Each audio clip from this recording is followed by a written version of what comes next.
Hello everyone.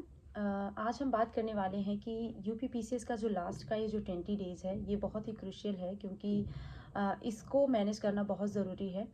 अभी जो बच्चे पहले से पढ़ रहे हैं जिन्होंने सीरियस स्टडी करा है तो उनको तो ये चीज़ें बस अब देखनी है कि मुझे कौन कौन सी गलतियाँ सुधारनी है, क्योंकि लास्ट मोमेंट पे ऐसा होता है कि अब बहुत सारी मैराथन क्लासेस और बहुत सारी चीज़ें ऐसी हैं जो आपको मिलेंगी जिससे आपको बेनिफिट नहीं होगा, आपका टाइम बहुत वेस्ट होगा। जो बुक से आपने पढ़ा है, जो टिस्ट्रीज आपने लगाई है, जो नोट्स आपने बनाए हैं उन्हीं को रिवाइज करिए। इन चीज़ों में अपना टाइम बिल्कुल वेस्ट मत करिएगा कि चलो कुछ कुछ है चीज़ें हैं, क्योंकि ये क्लासेस छोटी नहीं होती हैं, वो 10-10 घंटे की 12-12 घंटे की हैं। और आप ईयरफोन लगा लेंगे, आपको लगेगा आप पढ़ाई कर रहे हैं, बट वो आपका टाइम वेस्ट होगा। और ईयरफोन लगा करके अगर आप एकांत में बैठ के पढ़ रहे हैं तब तो चीज़ें हो सकता है कुछ आपको मिले भी। अदरवाइज ज़्यादातर चीज़ें ऐसी होती हैं कि आप ईयरफोन लगा लेते हैं, माइंड में कुछ और चल रहा है और आपको लग रहा है कि आप पढ़ रहे हैं। वो चीज़ें बिल्कुल भी प्रॉफिटेबल नहीं होती हैं। पर्सनली जो मेरा एक्सपीरियंस रहा है कि कहीं भी ट्रैवल कर रहे हैं, कुछ कर रहे हैं तो आपने लगा लिया, वो चीज़ समझ में आती है। बट पढ़ाई करते टाइम जब आप अपने स्टडी टेबल पे बैठे हुए हैं उस टाइम पे ईयरफोन लगा करके और आप लगातार बस वही स्क्रीन पे आप देखे जा रहे हैं तो उससे बहुत ज़्यादा फ़ायदा नहीं होता है। इससे बेटर है कि आप प्रीवियस ईयर क्वेश्चन को फिर से रिवाइज करें, फिर से जो है देखिए कि कहाँ कहाँ कौन सी चीज़ें आपकी भूल रही हैं, कौन सी चीज़ें हैं जो रिपोर्ट मोड पे पूछी गई हैं और उनको आपको रिवाइज करने की ज़रूरत है। ज्योग्राफी का पोर्शन काफ़ी लंबा है, इसको मैंने पहले भी कहा है कि 3-4 सब्जेक्ट ऐसे हैं, ज्योग्राफी, साइंस, करंट और यूपी स्पेशल और नगरीकरण का जो आता है। और इसके अलावा जो है आप थोड़ा बहुत साइंस पोर्शन से लेकर के इन चीज़ों को अगर आप अच्छे से मैनेज कर लेते हैं 3-4 सब्जेक्ट को ही, तो मुझे लगता है कि polity, geography, current affairs and उसके बाद जो है ये जनसंख्या, नगरीकरण, इन सारी चीज़ों को, साइंस को लेकर साथ में चलते हैं तो आपको सिलेक्शन आपका होना ही होना है। क्योंकि मैंने पहले भी बताया है कि ज्योग्राफी और साइंस और पॉलिटी, इन सब्जेक्ट से क्वेश्चन अच्छे खासे पूछे जाते हैं और करंट अफेयर्स का तो रोल रहता ही है। उसके बाद जो है अभी क्या होगा कि बहुत सारे बच्चे ऐसे हैं कि जिन्होंने आर ओ का फॉर्म भर रखा है, उन्होंने पीसीएस का फॉर्म तो भर दिया है बट उसके लिए सीरियस नहीं है। तो मैं आपसे रिक्वेस्ट करना चाहती हूँ कि आप इसके लिए सीरियस हैं या नहीं हैं, आई डोंट नो, बट आप इस पेपर को एकदम सीरियस होकर के दीजिए।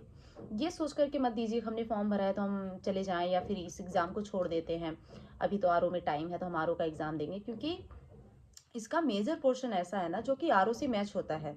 ठीक है, आयोग ही पेपर करा रहा है तो एक बार जब आप एग्जाम हॉल में बैठेंगे, एक बार पेपर देंगे, तो आपके अंदर ये चीजें आती हैं, अंदर से फील होता है आपको पर्सनली कि अरे मुझे अभी कितना कुछ सीखना है, कितना कुछ मेरा भी रह गया है ना।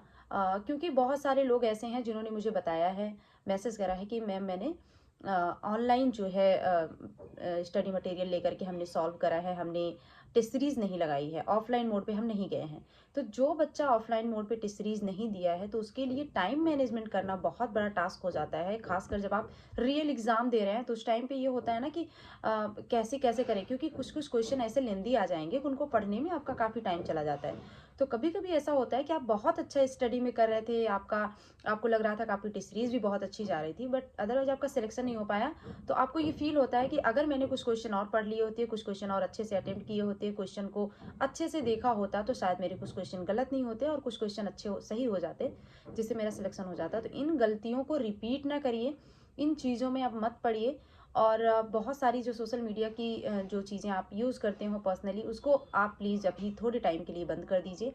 ये सोच करके, चाहे आप आर की स्टूडेंट हो चाहे आप पीसीएस की स्टूडेंट हो, आप दोनों के लिए ये चीज़ है कि आपको वो बंद ही करना पड़ेगा, क्योंकि अगर अभी भी आप उन चीज़ों में रहेंगे तो कहीं ना कहीं आपका सिर्फ टाइम वेस्ट होगा और उस चीज़ में आपको प्रॉफिट नहीं होने वाला है। ये आपको खुद से पता है, ऐसा नहीं है कि मैं बता रही हूँ तब आपको ये चीज़ फील होगी।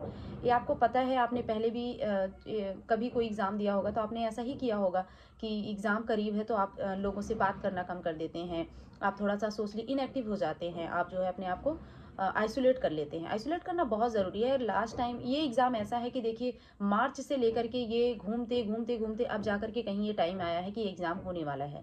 तो अब आप रिस्क नहीं ले सकते हैं कि अभी भी आप सोचिए कि चलो ठीक है पीसीएस में नहीं होता तो आरओ में हो जाएगा। ठीक है, आपको एक अपॉर्चुनिटी मिली है तो इसमें कम से कम प्रीलिम्स तो आप निकालिए।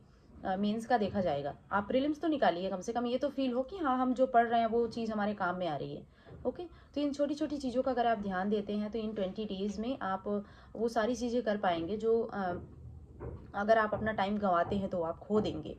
तो ये चीज़ें थी जो मुझे आप लोगों के साथ शेयर करनी थी। अदरवाइज़ अगर कोई और चीज़ें आपकी रह जाती हैं तो कमेंट बॉक्स में लिखिए। चैनल को सब्सक्राइब करिए और शेयर करिए इस वीडियो को ज़्यादा से ज़्यादा। Thank you.